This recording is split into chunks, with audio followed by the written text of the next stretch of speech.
Lisa Laporte is the CEO of Twit.tv, and after a couple of weeks of talking about how to podcast and what it can do for you and your content and memberships through podcasting, I thought Lisa would be the perfect person to come on and talk about starting a podcast network back when those were not a thing, as well as where podcasting is going in the future. We talk about a lot of stuff this episode, where podcasting was and its future, but we also have a great chat about general tech and more. I love talking tech, so I appreciate that Lisa and I got to talk a little bit about like iOS versus Android and stuff like that. There is a lot of great advice here, so sit back and enjoy. This episode is brought to you by Yes Please Coffee. Upgrade your morning with Yes Please. This fantastic coffee subscription will send freshly roasted beans to your door with no fuss. Pick your size and how often you need beans, and they'll ship you a unique blend of expertly sourced and roasted coffee beans. I've been drinking Yes Please coffee for a few weeks now, and I have been loving it. Each week, I get to try a new blend of flavors that helps me mix up my mornings. And the best part is I don't have to worry about it. I don't have to go to some new roaster's website, look at all the flavors, wonder if I'm actually going to like it or not, and then finally order. Every week, Yes Please just sends me coffee, and it's new and different and delicious. Each shipment even comes with an info card about the beans and some other information like reading lists and extra stuff that I just enjoy getting in the mail with my coffee. So if you're ready to upgrade your mornings with unique blends of coffee beans, sign up today.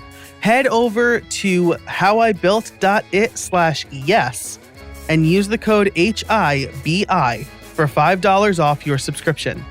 And don't worry, if you're going on vacation or you have a little too much some weeks, you can skip shipments or cancel anytime. Again, upgrade your mornings with coffee, great coffee, from Yes Please at howibuilt.it/yes and use the code HIBI for $5 off. Fantastic, delicious coffee beans shipped right to you. And now, back to the show. Hey, everybody, and welcome to another episode of How I Built It, the podcast that asks, how did you build that today? I am extremely happy to have Lisa Laporte. She is the CEO of Twit.tv with us today. Lisa, how are you? I'm fantastic. How are you doing today? I am doing great. Thank you so much for joining us today. We met at Podcast Movement 2019. Yeah. Can you believe that was just last year? It's kind of hard to believe with everything going on in 2020. I know. I'm like, I was going to say 18, but that was, I explicitly remember meeting in Orlando. Yes. Yeah. It's crazy how much has happened since then. We, fun story for the listeners, we successfully avoided like a fire alarm evacuation because we were getting coffee. Oh, that's I don't know if right. you remember I that. that. It was very exciting to meet you in line at coffee. I think doing that again this year would be a little bit more of a challenge. We'll all have face masks and probably won't recognize anyone. I know. And they pushed it back to October. Is that right? I believe they did, but Yeah. Given the current state of where everything is at, I have a feeling it's going to be a virtual conference versus an in-person conference. I really don't anticipate having an in-person conference until at least next year. That would be my estimate. I agree. And especially since just before we started recording this episode, I got a alert that Texas is halting their reopening plans because of spikes I did see that this morning. So, Texas has halted it. In California, it's now mandatory to wear face masks when you go out in public, and that's where I'm based. Yeah. However, I live in a small town, but I'm not seeing face masks on one side of our town. I went for a walk last night and literally saw about 300 people in about 2 face masks. And it just was daunting to me to see this many people. And we're talking at a Little League game and basketball courts and at the park playing. So I have a feeling we might be shut down again. Wow. Yeah. I'm in Pennsylvania, and we've required masks since I think April, since there was maybe a little bit of evidence that maybe they worked. And I am happy to say that we're one of a few states that have seen a consistent downward trend. So, I really wish our state would do it. We've been very diligent. We actually started social distancing a few weeks before it was required. I was wearing a mask right away. I was reading enough in around the world. We were the only nation not really embracing wearing a mask, or a couple nations out of the entire world. So I started wearing a mask early on before it became, a requirement or a guarantee that not a guarantee, but it'll help. It'll help stop the spread. So congratulations. It's good to hear that you're doing it right. Yeah, for sure. And this is where I promise listeners, we're going to talk about podcasting and content, but we can switch. This is happening. Yeah. This is happening, and I luckily found a very comfortable mask from shout out to Jeff Sheldon of Ugmonk. Oh, nice. He is, so he's local to where I live, and he just makes the most comfortable shirts. And he worked with a manufacturer to convert those into masks. Super comfortable. So I have no problem wearing a mask. Makes me look cool. Yeah, I have different types. I mean, look, we even have our Twit TV masks. We had very nice in our store, but I've ordered some really fun masks, like with big lips, and I ordered one that has a smiley face, and when you pop it out, the teeth show. So I'm trying to find some, find some creative ideas so that people will find some humor in wearing a mask. I feel like I really don't understand why people are making the mask such a big deal in this nation. I feel everyone should just wear one when you go outside. It's going to protect everyone around you. So please, everybody, wear a mask if you're listening to this podcast. Yes, for sure. I 100% agree with that.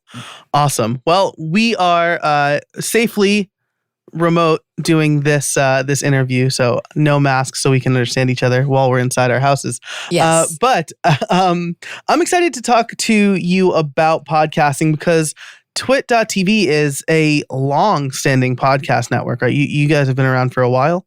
Yeah, we were established in 2005, and I came along in 2008. Wow. So Leo Laporte founded it, and I came along in 2008 when he was trying to figure out, what he was going to do with his accounting. His CPA said, if you don't get your accounting in order, you're going to be in trouble. And I had my own consulting business at the time.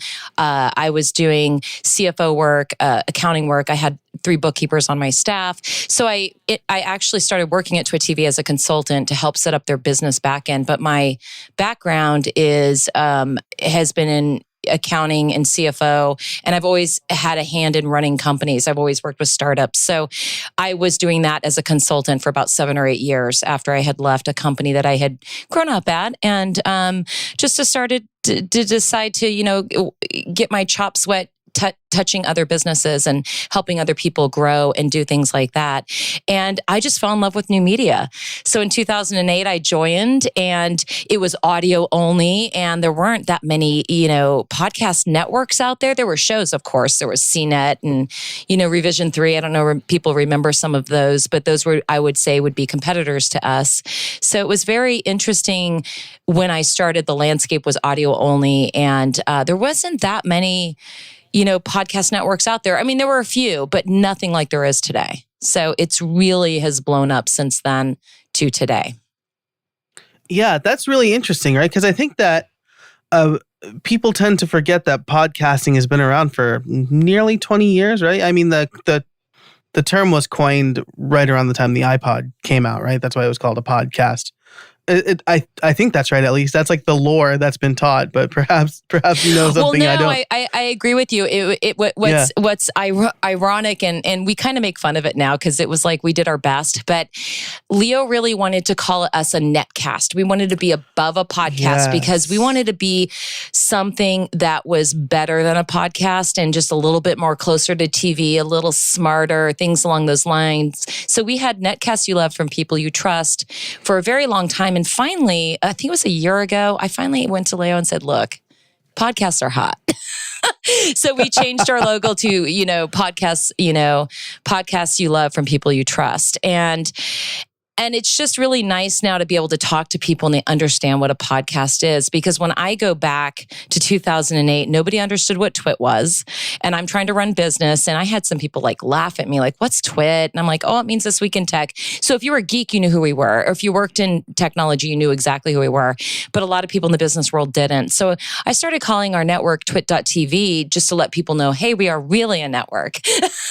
And we're not just, joking around, but it's a catchy name from the standpoint that people don't forget it and they might chuckle about it. But in the long run, it's definitely memorable. Yeah, for sure. And that's really interesting, right? Because I've heard similar things, netcast or webcast was like another term that people tried to make work. And now podcast has basically outlived the hardware that it was named after. That's not true. that iPods are not around, but they're I still not have as one ubiquitous though. as they were. It's really great because it holds a lot of music and you can take it when you travel and stuff. So yeah, I'm like, what are you going to do with this old tech? But it's still kind of functional for some stuff. So, I bounce between that and bringing my phone with me. So just depends. Yeah. I loved the iPod Nano because it was like I would go to the gym and like just clip it somewhere on me. But I had one of those too. There were those little tiny ones. Oh yeah, they were so great. They didn't stick around too long though. They were here for a couple of years, I think, and then they disappeared. I guess people liked the screen. I guess I just loaded like a single playlist, my gym playlist on it, and it like worked. But now I've got this. So now I've got the Apple Watch. So. I've been really struggling. I had an Apple Watch when they first came out. I just think they're ugly and I don't like them and I'm a girl. So, and to me, I feel like I have enough tech on my person. I have a phone. I don't know if I want to be that accessible. So I wore it for about a year.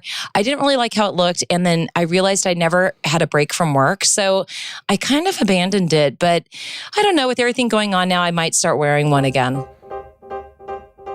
This episode is brought to you by iThemes. Did you know that 60% of website breaches occur because a vulnerability could have been patched but wasn't? That means having software with known vulnerabilities installed on your site gives hackers the blueprint they need to take over your site. Every day, it gets harder and harder to keep track of every disclosed WordPress vulnerability. You have to compare that list to your plugins and themes by version and make sure you're constantly updating. To solve this problem, the iThemes Security Pro plugin created a better way to protect your sites against software vulnerabilities, the #1 culprit of WordPress sites. The new improved WordPress security site scan, powered by iThemes, performs automatic checks for known website vulnerabilities and automatically applies available fixes so you don't have to. Whew. That's some peace of mind. And I could speak personally to this because as somebody who has repaired hacked websites, I know that it could be costly and dangerous to lose information, especially when it's personally identifiable. So iThemes Security Pro also includes a ton of other features to help you keep the bad guys out. Brute force protection, two-factor authentication, passwordless logins, and compromised password protection. Plus a whole lot more to keep you safe. If you want to start securing your sites today, head over to howibuilt.it/ithemes to get the best WordPress security plugin to secure and protect WordPress. iThemes is giving How I Built It listeners a 20% discount by using the code HowIBuiltIt at checkout. Again, that's howibuilt.it/ithemes. That's howibuilt.it/ithemes. And use the code HowIBuiltIt at checkout for 20% off. And now, back to the show. I aggressively manage the things that make it to my wrist. Like it's very little makes it there. And I really like the, I like having the info and, I've got like big wrists. So the version 5 is great. The series 5 with always on screen and things like that. So are you finding the battery life's a lot better with this current version? At least Leah was saying it was. I was going to wait to see what they come out with in fall and, maybe try it again.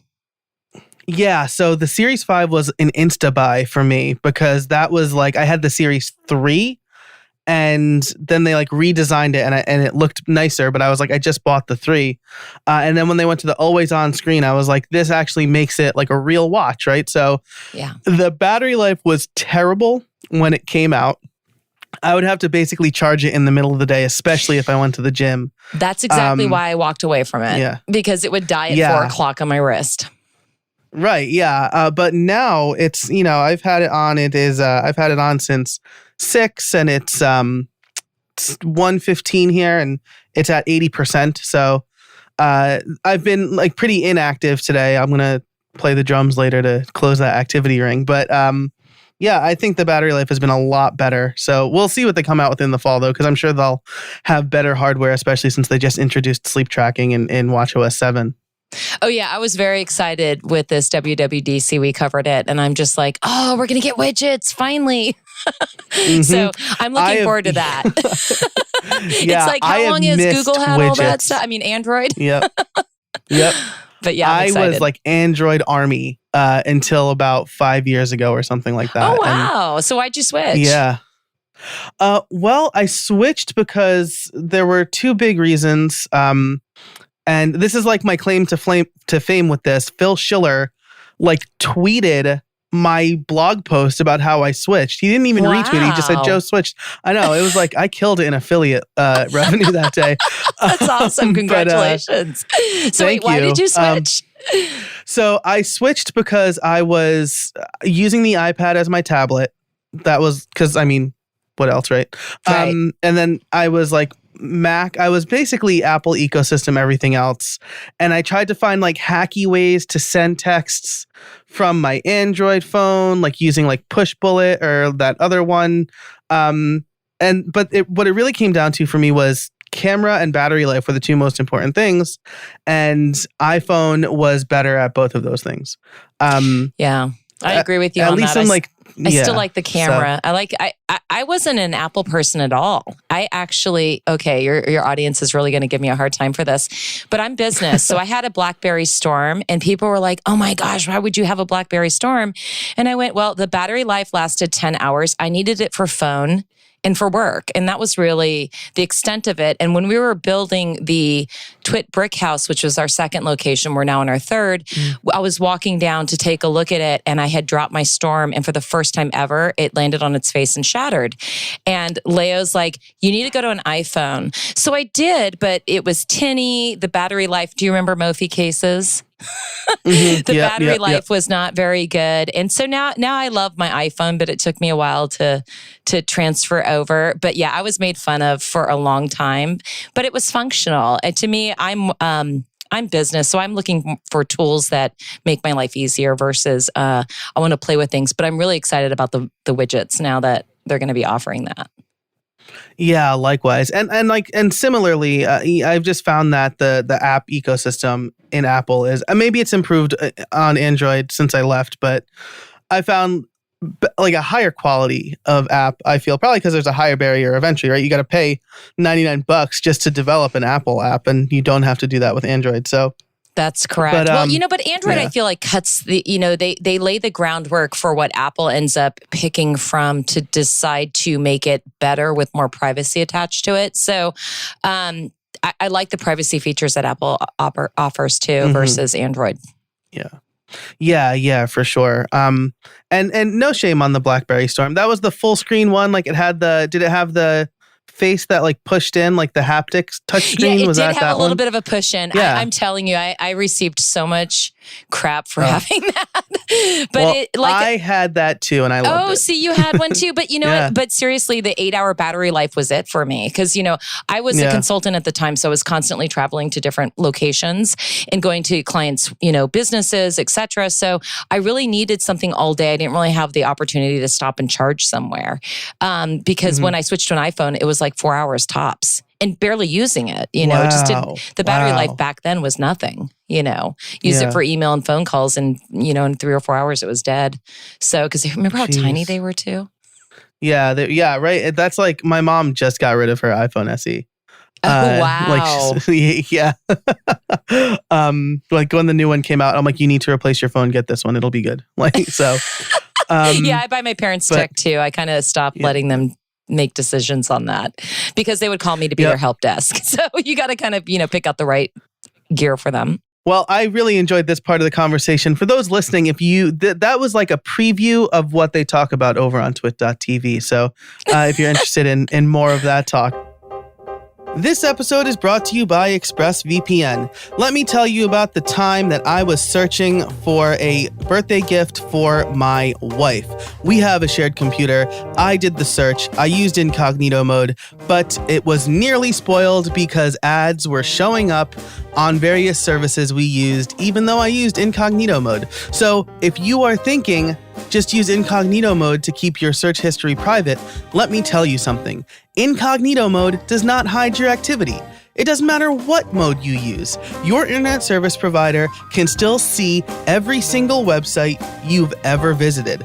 That's why even when I'm at home, I use ExpressVPN. ExpressVPN is an app that reroutes your internet connection through secure servers, so your ISP can't see the sites you visit or sell your data. It also keeps your information secure by encrypting 100% of it with the most powerful encryption available. And most of the time, I don't even realize I have ExpressVPN on. It's running seamlessly in the background. I can use it to test my websites in various locations and a lot more. All you have to do is tap one button and you're protected. ExpressVPN is available on all of your devices too. Phones, computers, and even your smart TV. So there's no excuse for you not to be using it. I have used it to watch games that were supposed to be blacked out in my area, but there was no way for me to watch it on TV or streaming. It was great.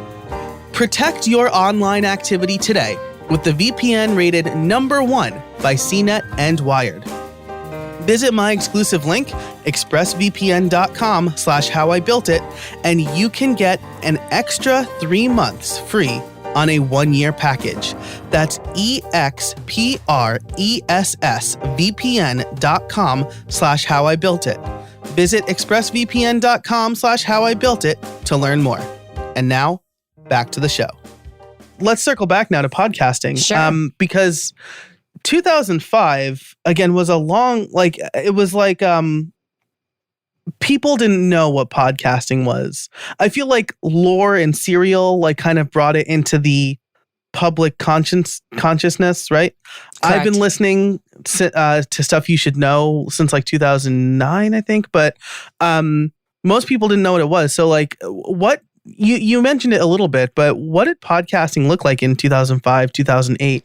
As far as topics and stuff go. Yeah, I had stepped into Twit TV in 2008. So my background's not in media. I'm all business. And when I started helping out Twit as a consultant, I was like, what's a podcast? I had to even learn what things were at that particular time because I didn't really know.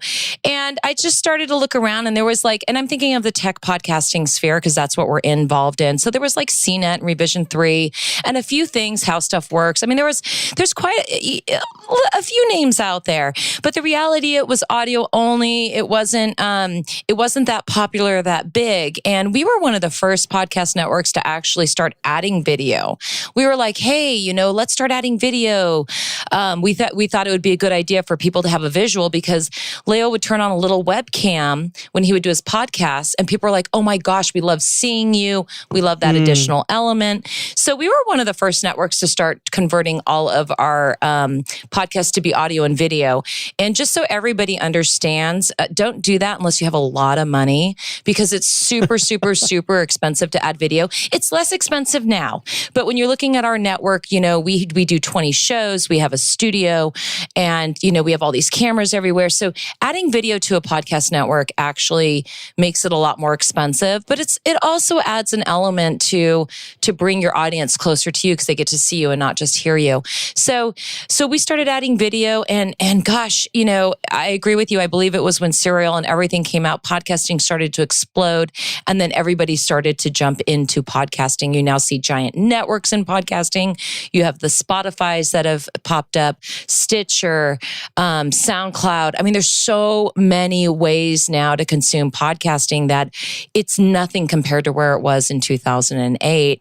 And, it's going to be really interesting to see what happens because right now we're in the middle of a pandemic and other things are going on and people are trying to figure out, what to do in it. But I really think podcasting has opened the doors for a lot of people just to get their voice out there if they want to do something for fun. But it also allows companies to provide content to people who are interested in what they're up to as well. So when it started, and I'll be honest with you, having to do the business part of things, nobody knew what a podcast was. I even stepped into our sales 9 years ago because I didn't like how our advertising sales were being done. We only had an outside agency doing our sales. And as far as I was concerned, they weren't paying attention to our audience. So if anyone is out there that is doing a podcast and they want to be ad supported, that's what we are. We're an ad supported network. I highly recommend that you always just super serve your audience and you just don't sign advertising contracts because there's money attached to it. We're really careful in that we only want to sign people that our audience can benefit from. So that's other things that people have to decide when they're starting a podcast. Is it a hobby or do you want to make it a career? And there's lots of ways, you can do it. And we chose to be ad supported early on because what we wanted to do is we wanted to be free for anyone and everyone who could download us. And we felt that was the best way to do it. So if you had an internet connection, we even went so far as when we started to add video, we had a low def, a high def, and a standard def on video. Wow. So people that had bandwidth caps elsewhere that really wanted to see us could download us in the low def video range, which would be like in Australia and things like that, where there were bandwidth caps everywhere. So, it's really evolved since 2005. I look at the landscape today and I'm like, it's only been 15 years. And I really think it's going to keep evolving faster and faster and faster. I think there's the tech has evolved. Everything's evolved. Anyone can do a podcast. You just get a microphone. You could do it on YouTube. There's so many free tools out there that it's so much easier today than when it was, back in 2008. Yeah, for sure. And you're right. It's grown significantly, but it's still, there's like 31 million YouTube channels and there's like less than 1 million active podcasts, right? That's a stat I've memorized because it's in all of my marketing copy for, and here's another canary in the coal mine, I think, right, is that I finally launched my podcast course, which like I like version 1 was like just the website and now it's like all of podcasting, but also like Pat Flynn is really pushing his and Seth Godin just launched one. And I'm like, all of these big name people are trying to teach people how to podcast now, right? So to be clear, I meant Pat and Seth are the big name people and I'm just me. I think everyone should pay attention to people that they really like to hear from. I mean, I think that's what podcasting's all about, right? You're listening to people that you trust, that they're experts in something, they have something to bring to the table that you're really going to be passionate about.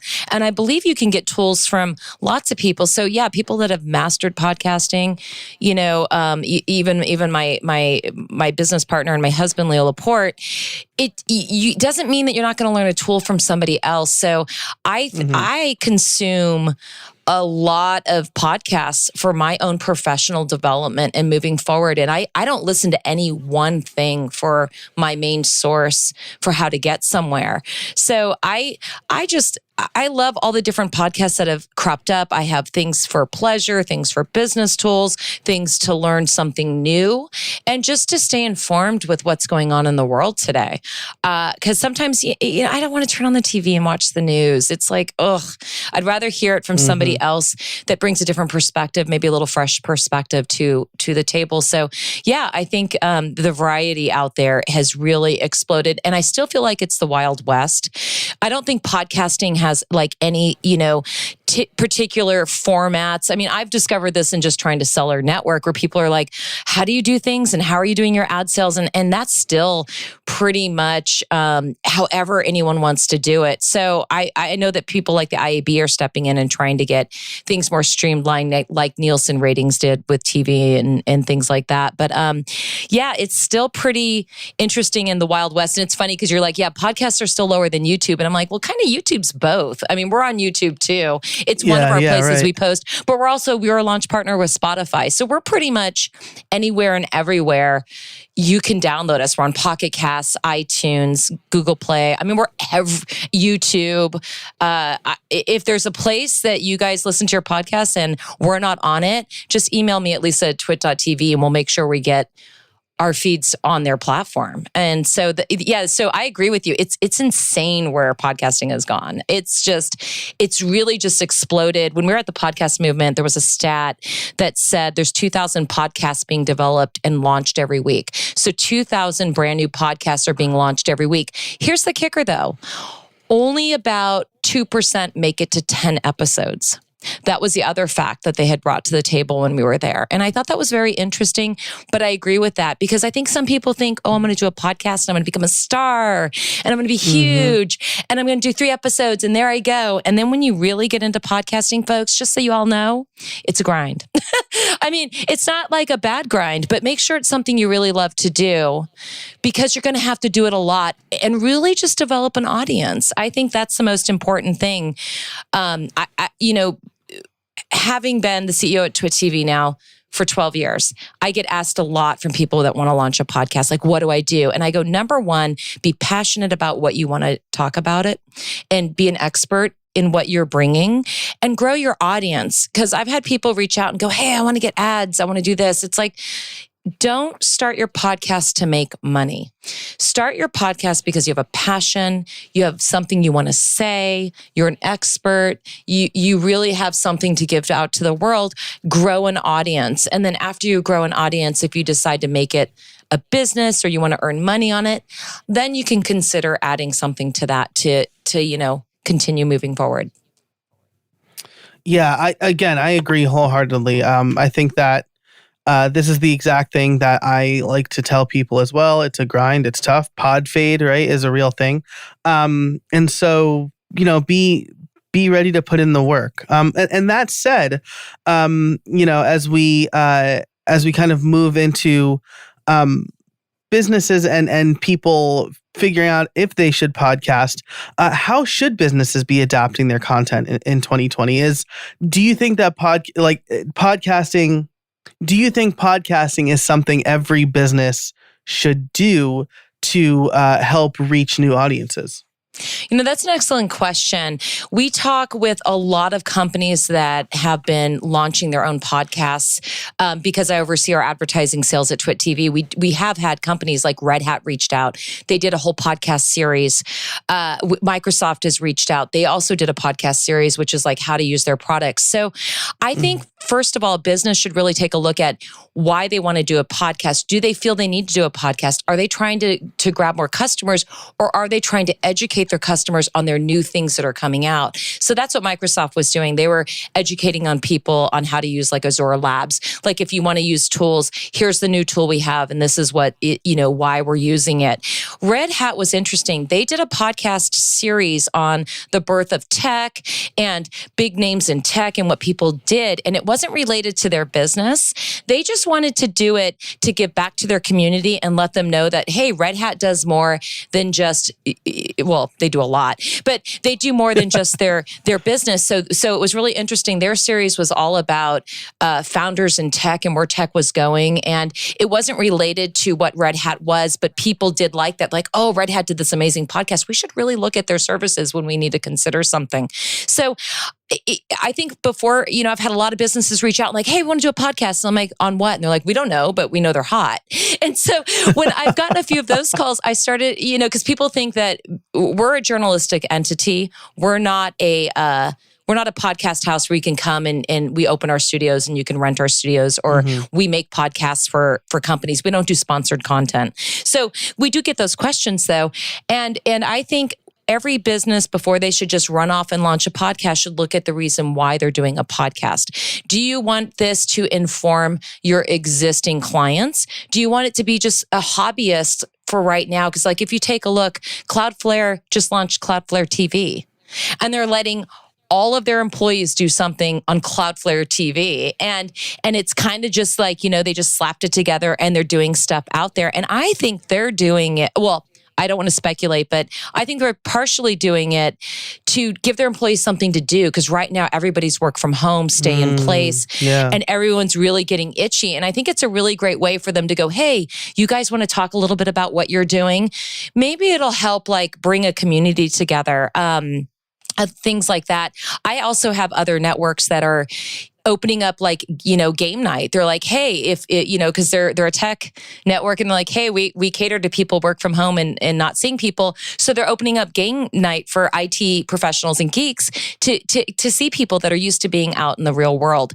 So I think businesses could very much strategically do podcasting as ways to enhance their business, grab new customers, teach people about their products and services that they have, or just to like do something fun to get your name out there, and maybe people will remember you for a branding play.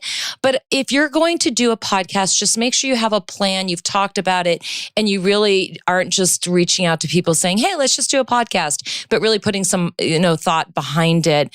And I think that businesses could really leverage these, like I said, for growth or brand play, or just really to go, their customer service is tired of explaining something. So you could easily do podcasts just as little help, tips and tricks.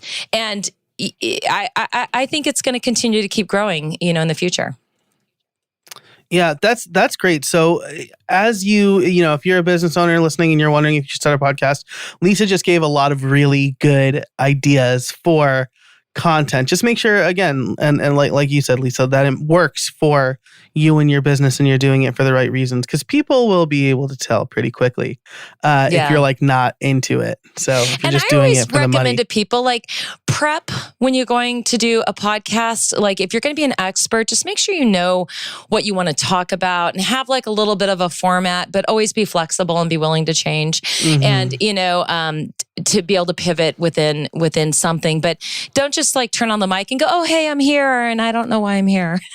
So have somewhat of a plan, Today's episode is brought to you by Smile and their product, Text Expander. Save time typing and boost your productivity with Text Expander. I'm all about automation, and Text Expander is a great way to get started with automation. It allows you to create your own snippets for repetitive text you tend to use everywhere. Add the text, create a snippet, and boom, save precious time and keystrokes. One of my favorite snippets is for my address. So instead of typing out my full address and risking typos, I simply type $ADDR, and Text Expander does the rest, filling in my full address for me. I also have snippets for my street, my city, and my zip code. But that's not all Text Expander does. With its advanced snippets, you can create fill-ins, pop-up fields, and more. You can even use JavaScript or AppleScript. Another one of my favorite and most used snippets is when I type PPT. That will take whatever text I have on my clipboard and convert it to plain text. So I'm no longer fighting formatting when I copy from a Word document, a Google Doc, or a plain HTML page, like a website.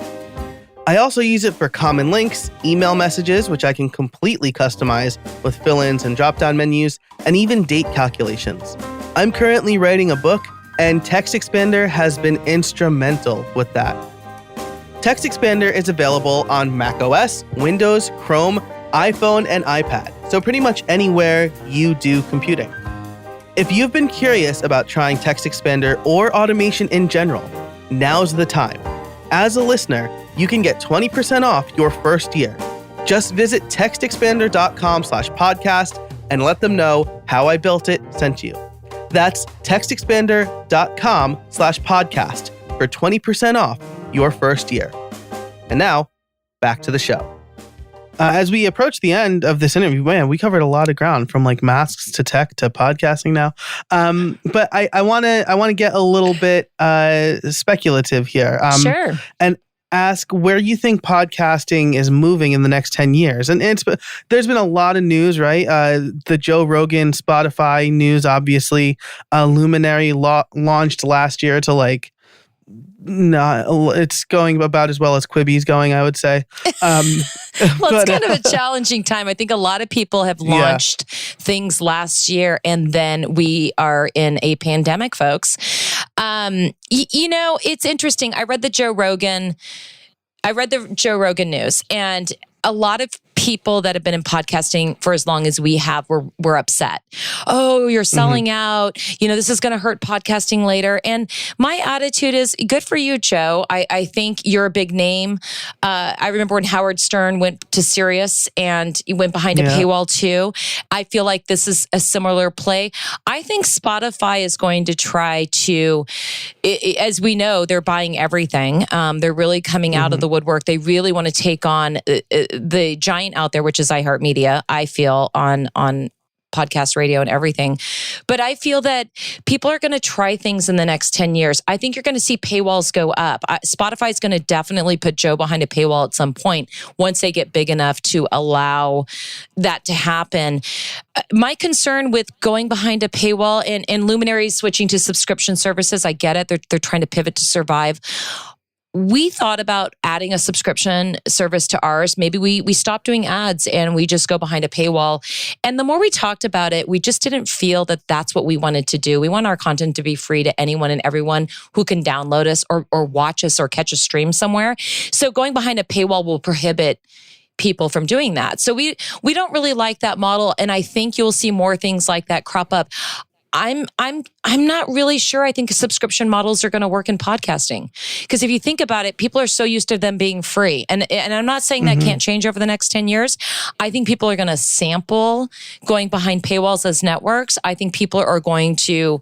I also feel like we might have a play. This is kind of one of the ideas I think might happen, is that as people are gobbling up all these independent podcasts, I have a feeling that it's going to end up being like a bunch of giant networks. Like you're going to have ABC, NBC. It's going to be Spotify and iHeart, and that everyone's going to be attached to something large. And then I think it's going to break out and fragment later.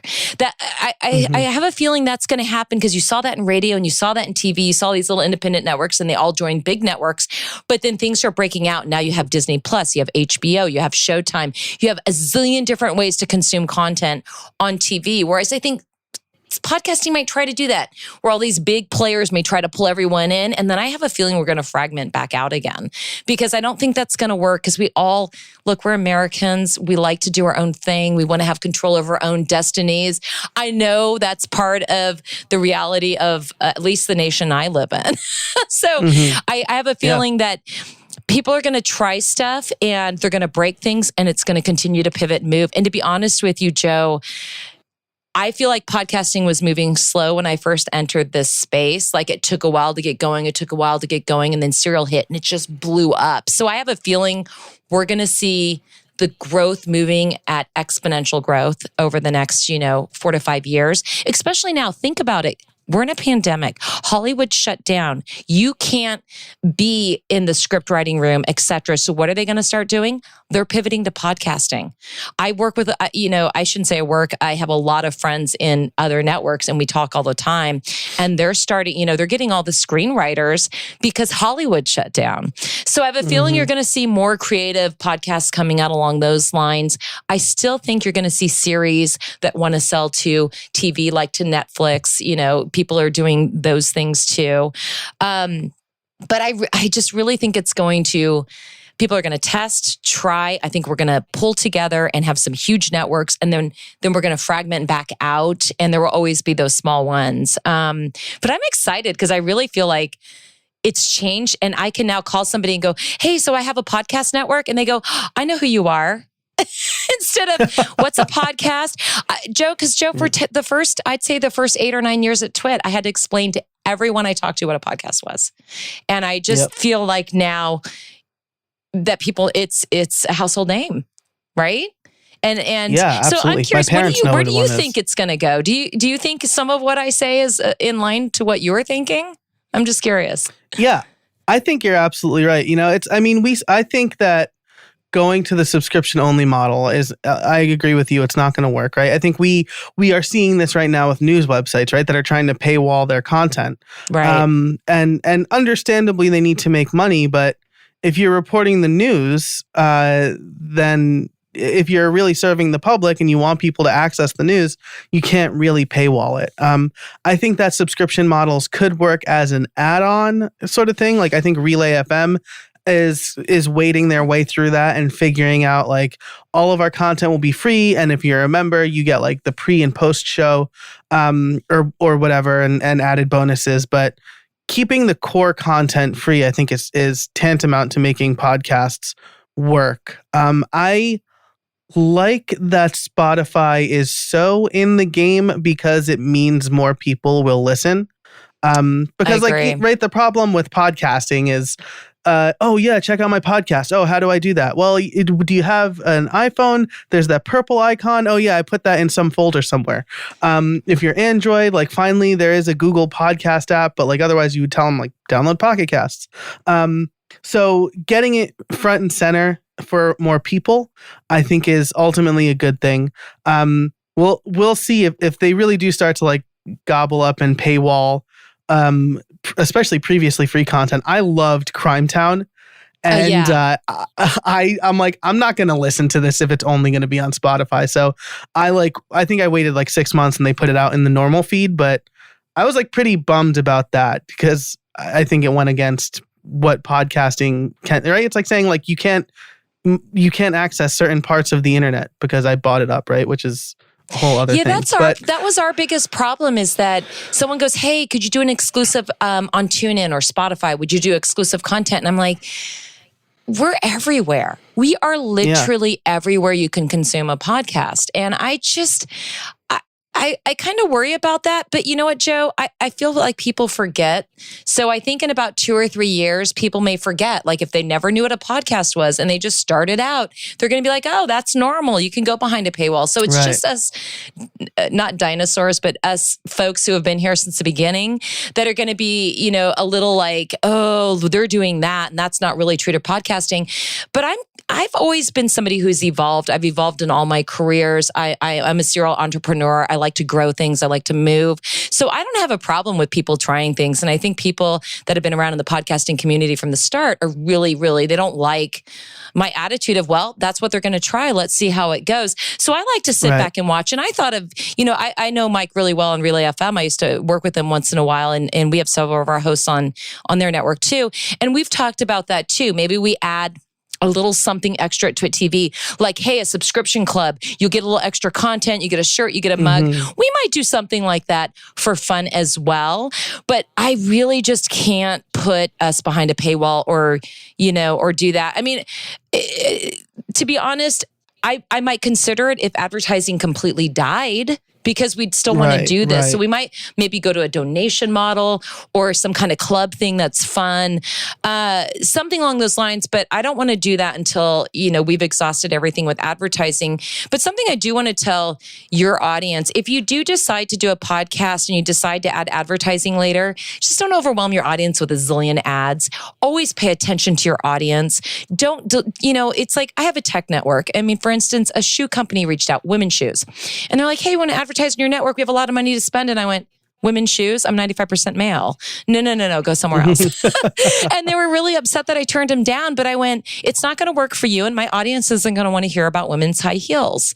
So that's just something to recommend to people. And another thing you could do too is we sell on a CPM basis or CPA basis. There's a lot of different things you can do in your advertising sales. And if you're new and you've started out and you've built a pretty decent audience, you could just do a flat rate. Maybe partner with somebody you really like and you really love their services and products and it works for your fans. You can always just do something like that and have it, start somewhere, is my motto. But that's just my biggest thing. It's like, do something you love, you're passionate about, you're an expert in, and just don't overwhelm your audience with a zillion ads because they won't like it. And there's a lot of ways to do stuff like that now too with DI, and I'm not a fan of DI, but we're looking at that as well. And, we like our host read ads because we want to make sure we really deliver a good introduction to our audience. And I think it's just important to pick out what you want to do if that's something you want to consider. Yeah, that's great. So I always ask for a trade secret, and I think you just gave us one, right? I gave you my trade secret. Yeah, because it's so important. I've turned away advertisers too because I want to do right by my audience. They trust me to recommend things that they will like. So I always say, I need to try your product before I advertise you on my show. At least I at least need to try it. Here's another tip for that trade secret. We actually vet anybody that comes in the door that wants to advertise with us. So I have a continuity team, and I'll send over and say, hey, I want a one sheet. We call it a one sheet. So what we do is we pull up on the one sheet. It will include the company, the founders, rounds of funding, what their services are. But the most important thing is trusted reviews from places we trust to consider. So I need to have 5 or 6 reviews, and I will take a look at the reviews, look at the products, look at the services. If they're not high integrity, we walk away. So my biggest trade secret, and this is actually not a trade secret, but the best secret I can give you is always, always, always operate with integrity. Integrity has to be the foundation in anything you do in the business world. So that has always been my motto, because people are like, what's your secret? And I go, have integrity. Because if you don't have integrity, you don't have anything. And I've learned to lead with that. And you just, do what you say you're going to do, and always operate with the highest integrity you can. So there's my trade secret and my tip to being a good corporate citizen in the world. Awesome. I love that. And we are at time here. So I want to thank you for your time, Lisa. Where can people find you? Oh, people can find me. I'm Lisa at twit.tv. You can email me if you want to find me there. Otherwise, I have a lot of blogs I do. LisaLaporte.ceo is my business blog.